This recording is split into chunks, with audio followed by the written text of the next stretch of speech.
Bonjour amateurs de savoir inutile, aujourd'hui on parle révision. Oh non!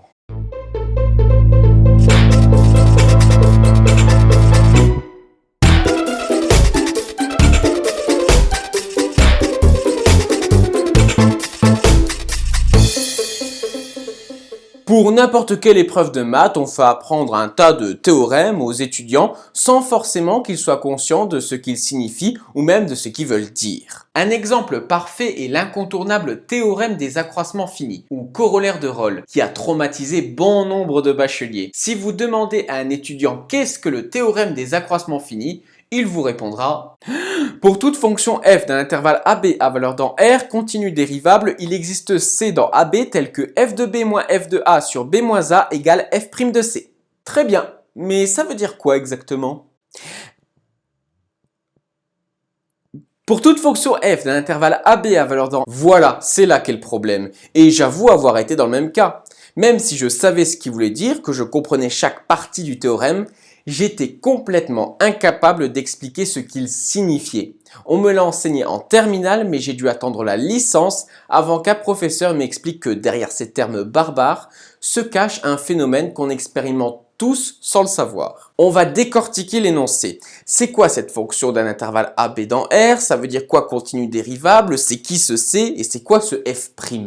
Une fonction, petit résumé, c'est un objet au sens mathématique du terme, qui à tout truc associe un autre truc. On peut imaginer une fonction qui à tout nombre associe son double, ou associe lui-même, ou associe toujours deux, ou une fonction qui à toute figure géométrique associe son aire. On note généralement comme ça. Ici, par exemple, ça veut dire la fonction qui à tout nombre associe son double plus son cosinus. Et d'un intervalle AB signifie qu'on ne peut pas faire entrer n'importe quel nombre dans la fonction, ou du moins on se l'interdit. On peut faire entrer uniquement les nombres entre 2 et 8 par exemple, comme 5, 6,3 ou pi. Bien, maintenant qu'on sait tout ça, on va le mettre de côté et je vais expliquer maintenant c'est quoi ce prime. F' de C signifie la dérivée de f au point C. Bon, on n'est pas plus avancé puisqu'on ne sait pas ce que c'est la dérivée. Le principe de dérivation, il y a plein de façons d'expliquer. J'en ai choisi une bien concrète. Imaginons une fourmi sur une immense feuille de papier qui se déplace dans une voiture de fourmis. Ça, c'est de l'exemple concret. On l'a fait partir à un certain instant A et on l'a fait s'arrêter à l'instant B. Je peux créer une fonction qui à tout nombre t compris entre A et B associe la position de la fourmi. Un exemple pour tout t compris entre 0 et 10, on prend cette fonction. Ça signifie qu'à t égale 5 secondes par exemple, sa position sur l'axe horizontal sera de 2 fois cosinus 5 et sur l'axe vertical 2 fois racine de 5. À 5 secondes, la fourmi sera ici. On peut tracer tout le chemin qu'elle fera dans l'intervalle de temps. On peut même voir le trajet en temps réel et la dérivée en un point est la vitesse de la fourmi à cet instant ainsi que sa direction. On la représente par une flèche. Plus elle est grande, plus la vitesse qu'elle a à ce moment est élevée. C'est là que le mot dérivée prend son sens. Si la fourmi décidait de dévier de son chemin pour partir en ligne droite à cet instant, elle prendrait cette direction à cette vitesse. Et la dérivée peut totalement être déterminée par la formule de la fonction. Par exemple, voici deux fonctions différentes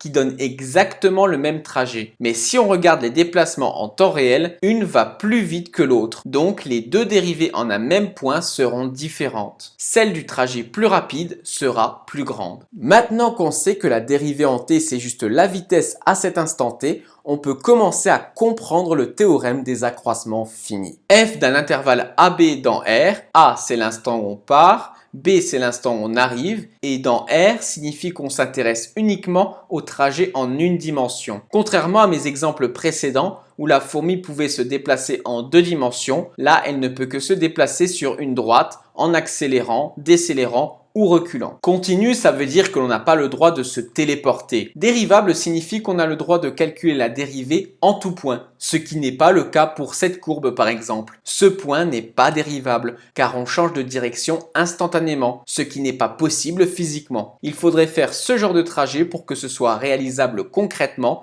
et donc dérivable. Il existe même des fonctions parfaitement continues mais nulle part dérivables. Mais on va pas rentrer là-dedans, sinon on n'aura jamais fini. Il existe C dans AB, c'est-à-dire il existe un instant dans l'intervalle où la fourmi se déplace. F' de C, c'est la vitesse qu'elle a à cet instant. F de B moins F de A, c'est sa position d'arrivée moins sa position de départ, donc la distance parcourue. B moins A, c'est le moment d'arrivée moins le moment de départ, donc la durée du trajet. La distance parcourue divisée par la durée du trajet, c'est la vitesse moyenne. On peut alors comprendre le théorème des accroissements finis comme pour tout trajet continu réalisable, il existe un instant où la vitesse est exactement la vitesse moyenne du trajet. De façon plus concrète, si vous prenez votre voiture pour faire un trajet d'une certaine distance, pendant ce trajet, vous pouvez accélérer, reculer ou même vous arrêter, faire des pauses. Votre vitesse moyenne est le kilométrage que vous avez parcouru divisé par le temps que vous avez mis pour finir votre trajet. Admettons que vous trouviez 90 km/h. Cela signifie que vous seriez arrivé exactement au même moment si vous aviez roulé constamment à 90 km/h sans faire de pause. Eh bien, à au moins un moment, vous serez exactement à 90 km/h. Pas environ 90, pas 89,99999, non.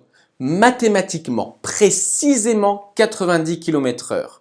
À un moment, peut-être très bref, vous serez exactement à votre vitesse moyenne. C'est pas si compliqué de comprendre pourquoi. Supposons que vous n'avez jamais atteint exactement 90 km/h. Cela veut dire que vous étiez constamment en dessous ou constamment au-dessus. Si vous étiez constamment en dessous, impossible alors d'avoir comme vitesse moyenne 90 km/h. De même, si vous aviez roulé toujours au-dessus de 90 km/h, votre vitesse moyenne serait supérieure à 90. Il est donc nécessaire qu'à au moins un moment, vous rouliez exactement à 90 km/h.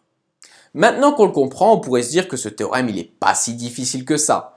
On pourrait même le trouver un peu débile. Détrompez-vous, car l'énoncé que je viens de vous donner est le théorème des accroissements finis que l'on apprend au lycée. Mais le vrai théorème est beaucoup plus vaste.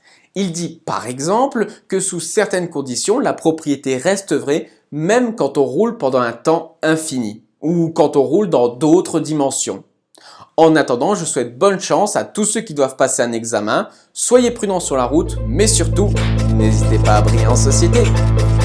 À plus!